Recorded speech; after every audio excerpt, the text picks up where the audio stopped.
Hi everybody, welcome. Today I have the HP DreamColor monitor and I'm going to tell you how you can easily reset your color preset to the last calibration.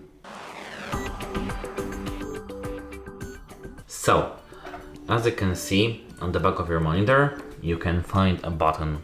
It will be in the bottom right corner. Now we have to click it and click it once again.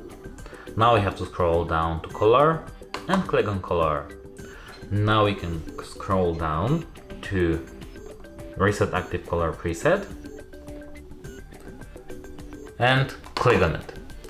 Here you can see that we have reset to last calibration and factory calibration. What we want is reset to last calibration. We have to click the button once again and click the button once again.